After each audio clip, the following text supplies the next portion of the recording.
Capítulo 2, que trata de la primera salida que de su tierra hizo el ingenioso Don Quijote.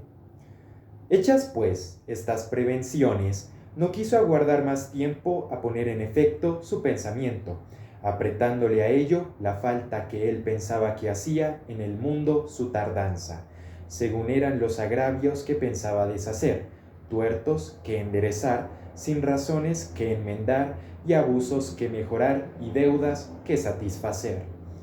Y así, sin dar parte a persona alguna de su intención, y sin que nadie le viese, una mañana antes del día, que era uno de los calurosos del mes de julio, se armó de todas sus armas, subió sobre Rocinante, puesta su mal compuesta celada, embrazó su adarga, tomó su lanza, y por la puerta falsa de un corral salió al campo con grandísimo contento y alborozo de ver con cuánta facilidad había dado principio a su buen deseo.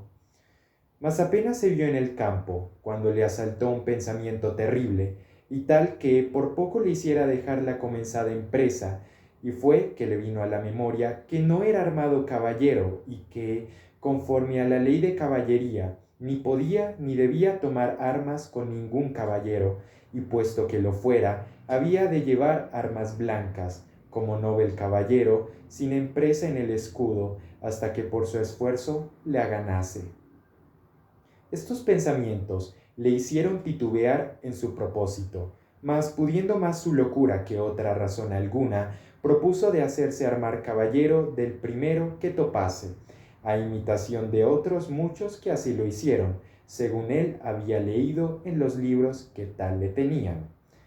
En lo de las armas blancas, pensaba limpiarlas de manera que, en teniendo lugar que lo fuesen más que un armiño, y con esto se quietó y prosiguió su camino sin llevar otro que aquel que su caballo quería, creyendo que en aquello consistía la fuerza de las aventuras. Yendo pues caminando nuestro flamante aventurero, iba hablando consigo mismo y diciendo: ¿quién duda sino que en los tiempos venideros, cuando salga a la luz la verdadera historia de mis famosos hechos, que el sabio que les escribiere no ponga, cuando llegue a contar esta mi primera salida tan de mañana de esta manera? Apenas había el rubicundo Apolo tendido por la faz de la ancha y espaciosa tierra las doradas hebras de sus hermosos cabellos, y apenas los pequeños y pintados pajarillos con sus arpadas lenguas habían saludado con dulce y meliflua armonía la venida de la rosada aurora, que, dejando la blanda cama del celoso marido, por las puertas y balcones del manchego horizonte, a los mortales se mostraba, cuando el famoso caballero Don Quijote de la Mancha, dejando las ociosas plumas, subió sobre su famoso caballo Rocinante y comenzó a caminar por el antiguo y conocido campo de Montiel. Y era la verdad que por él caminaba, y añadió diciendo: dichosa edad y siglo dichoso aquel donde saldrán a la luz las famosas hazañas mías, dignas de entallarse en bronces, esculpirse en mármoles y pintarse en tablas, para memoria en lo futuro. Oh tú, sabio encantador, quien quiera que seas, ¿a quién ha de tocar el ser cronista de esta peregrina historia? Ruégote que no te olvides de mi buen Rocinante, compañero eterno mío en todos mis caminos y carreras. Luego volvía diciendo, como si verdaderamente fuera enamorado: oh princesa Dulcinea, señora de este cautivo corazón, mucho agravio me habéis fecho en despedirme y reprocharme con el riguroso afincamiento de mandarme no perecer ante la vuestra fermosura. Plegaos, señora, de membraros de este vuestro sujeto corazón, que tantas cuitas por vuestro amor padece. Con estos iba ensartando otros disparates, todo al modo de los que sus libros le habían enseñado, imitando en cuanto podía su lenguaje, y con esto caminaba tan despacio y el sol entraba tan apriesa y con tanto ardor que fuera bastante a derretirle los sesos, si algunos tuviera.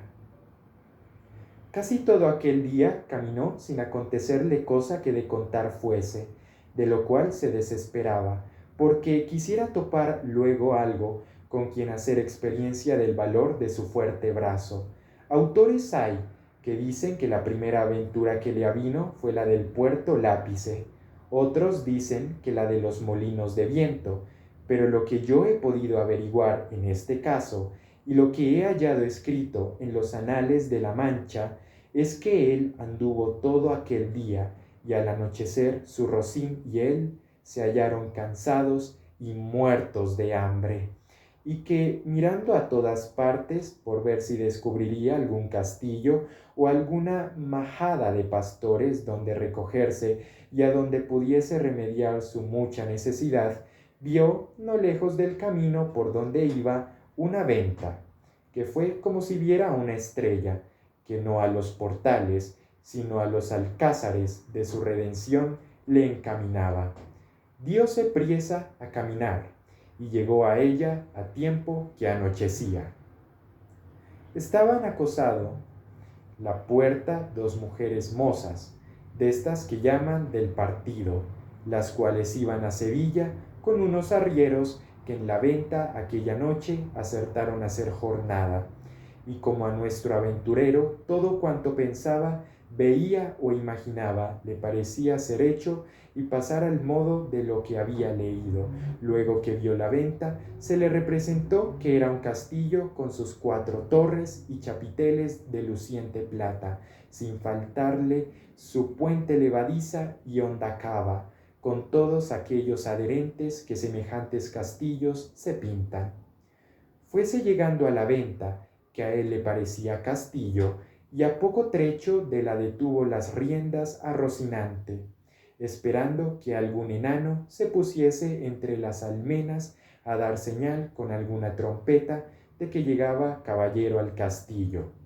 Pero como vio que se tardaban y que Rocinante se daba priesa por llegar a la caballeriza, se llegó a la puerta de la venta y vio a las 2 distraídas mozas que allí estaban, que a él le parecieron 2 hermosas doncellas o 2 graciosas damas que delante de la puerta del castillo se estaban solazando.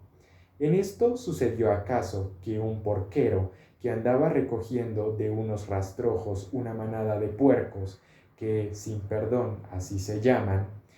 tocó un cuerno, a cuya señal ellos se recogen, y al instante se le representó a Don Quijote lo que deseaba, que era que algún enano hacía señal de su venida, y así, con extraño contento, llegó a la venta y a las damas, las cuales, como vieron venir un hombre de aquella suerte armado y con lanza y adarga, llenas de miedo se iban a entrar en la venta. Pero Don Quijote, coligiendo por su huida su miedo, alzándose la visera de papelón y descubriendo su seco y polvoroso rostro, con gentil talante y voz reposada, les dijo: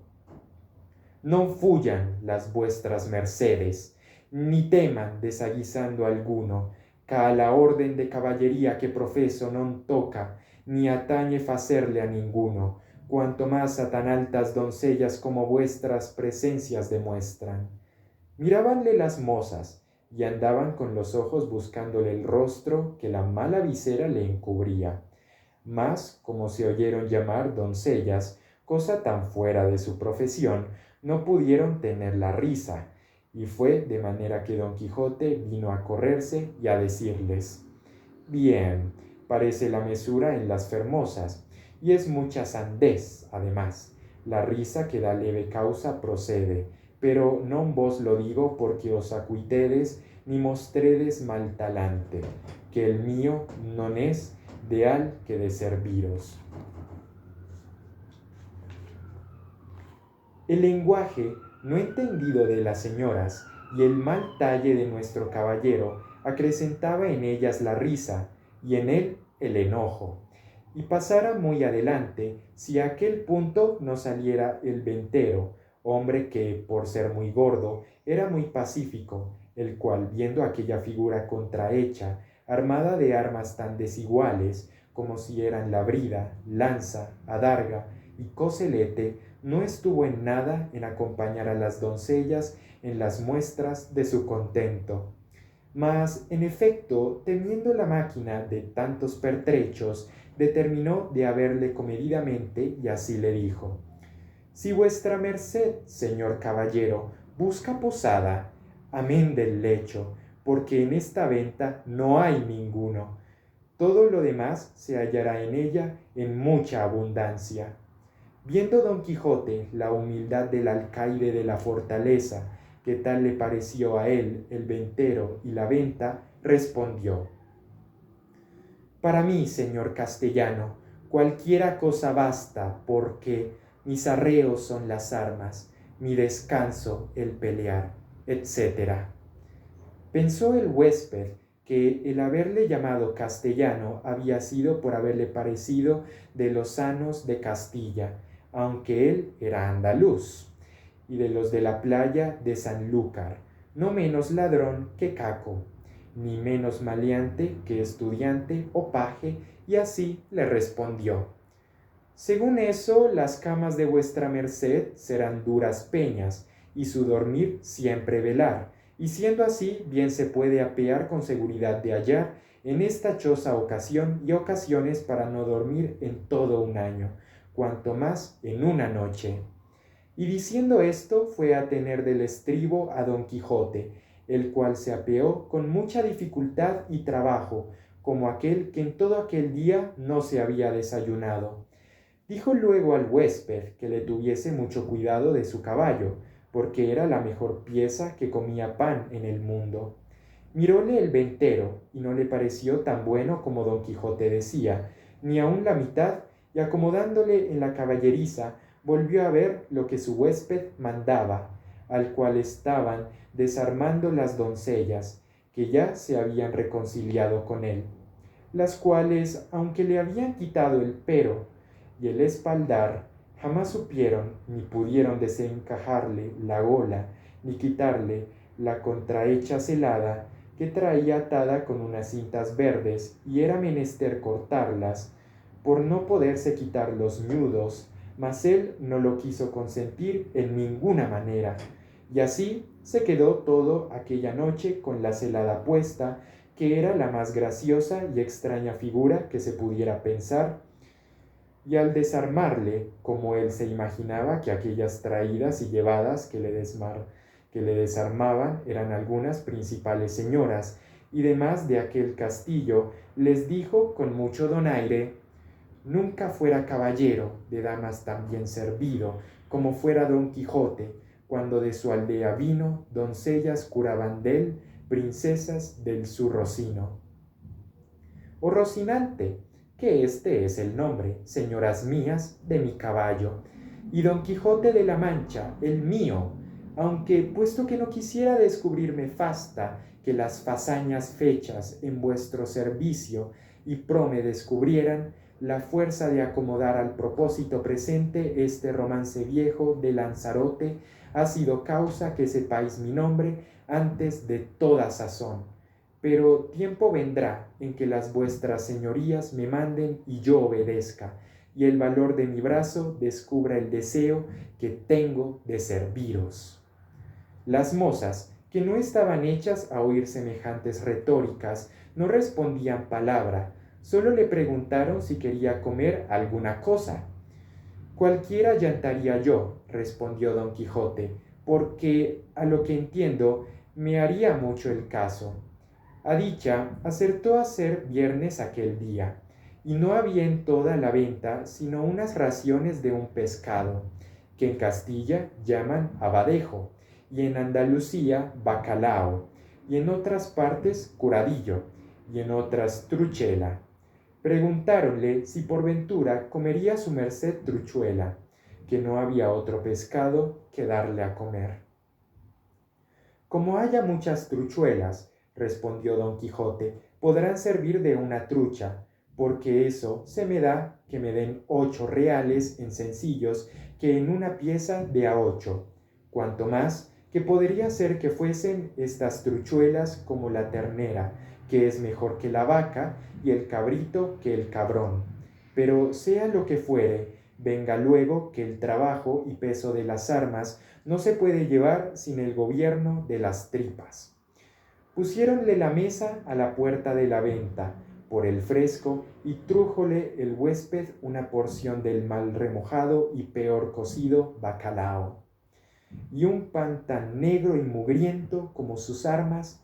pero era materia de grande risa verle comer, porque como tenía puesta la celada y alzada la visera, no podía poner nada en la boca con sus manos, si otro no se lo daba y ponía. Y así una de aquellas señoras servía deste menester. Mas al darle de beber no fue posible, ni lo fuera si el ventero no honradara una caña, y puesto él en un cabo en la boca, por el otro le iba echando el vino. Y todo esto lo recibía en paciencia a trueco de no romper las cintas de la celada. Estando en esto, llegó acaso a la venta un castrador de puercos, y así como llegó, sonó su silbato de cañas 4 o 5 veces, con lo cual acabó de confirmar don Quijote que estaba en algún famoso castillo y que le servían con música, y que el abadejo eran truchas, el pan candral y las rameras damas y el ventero castellano del castillo, y con esto daba por bien empleada su determinación y salida. Mas lo que más le fatigaba era el no verse armado caballero, por parecerle que no se podría poner legítimamente en aventura alguna sin recibir la orden de caballería.